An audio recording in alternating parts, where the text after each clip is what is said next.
All right, guys, my final thoughts on this. I honestly, the features this offers kind of put the GoPro to shame a little bit. Now,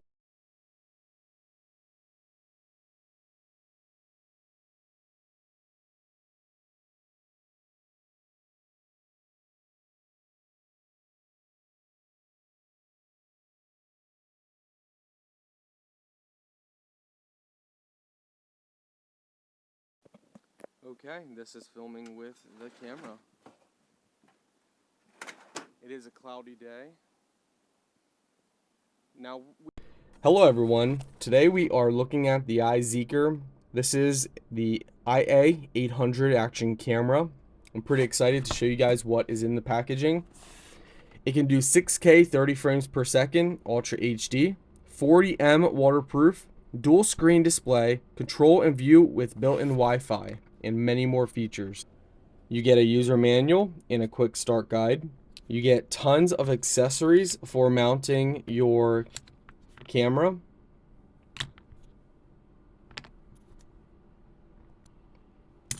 So no matter what tripod or option you're going with, they also give you a charging cable, straps. Yeah, so no matter what options you go with, you have tons of mounting options. You also get a remote control, which is really cool. That's something the GoPro really needs to up their game on. So far, I'm impressed with the variety. Oh, it looks like we got two. Okay, so that's two different charging cables. For this plastic housing display, it just pushes it like this. You push it out like that to open it and close it. And this is just a hard protective case for displaying. This is the battery charger.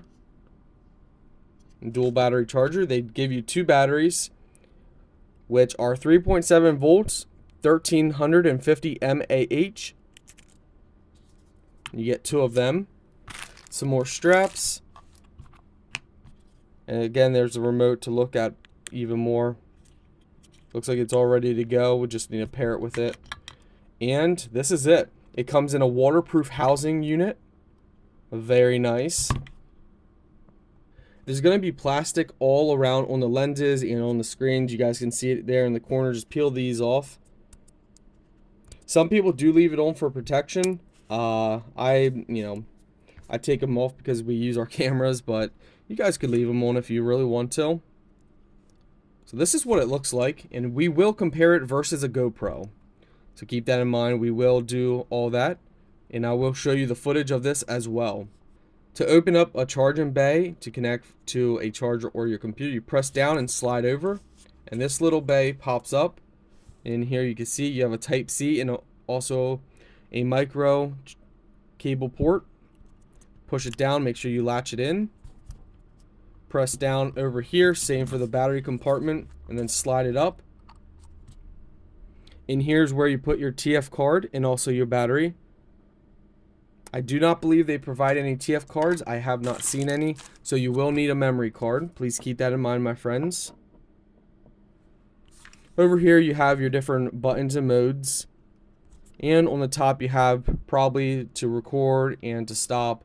So start and stop recording or photo. Let's go ahead and turn it on. I do want to show you guys up close just a little bit here so you can get an idea of how it looks.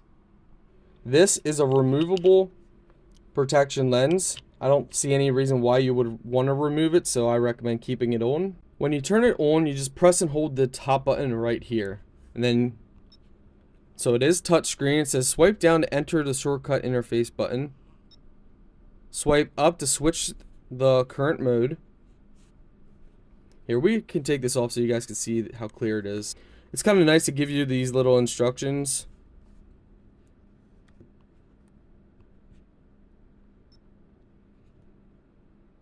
Left. Okay, we're going to skip that.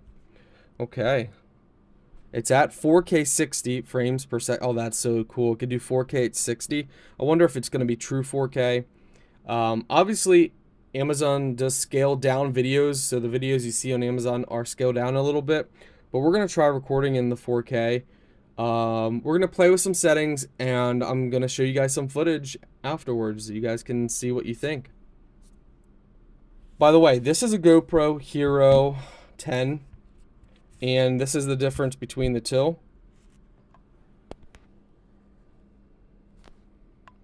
Size difference, you can tell, you know, a little bit difference, but not too bad. Not too bad at all. You can see the front display.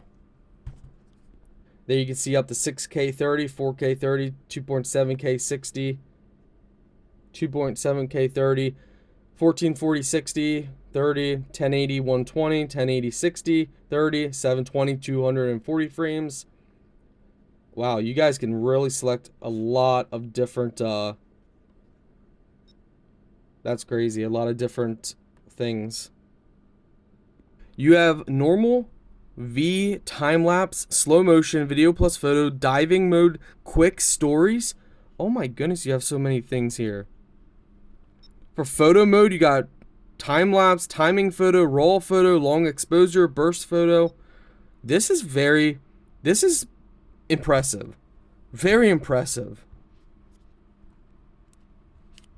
We are filming in 4K 60 frames per second.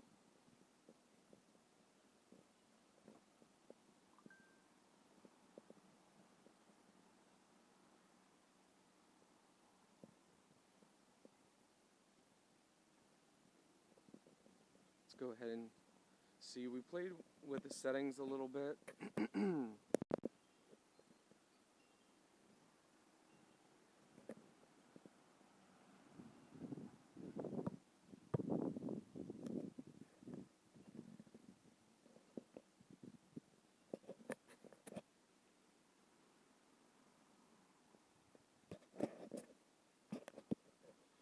Alright guys, ignore me.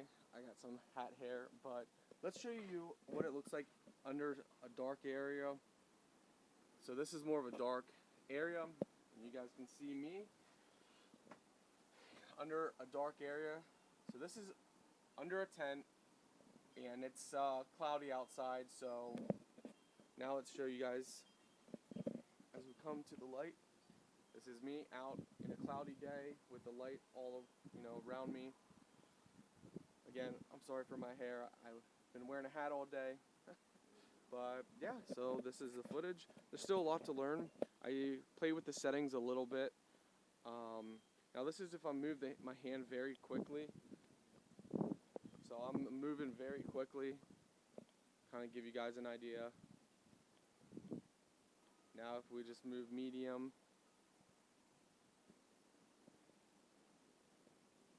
So this is medium speed, just moving.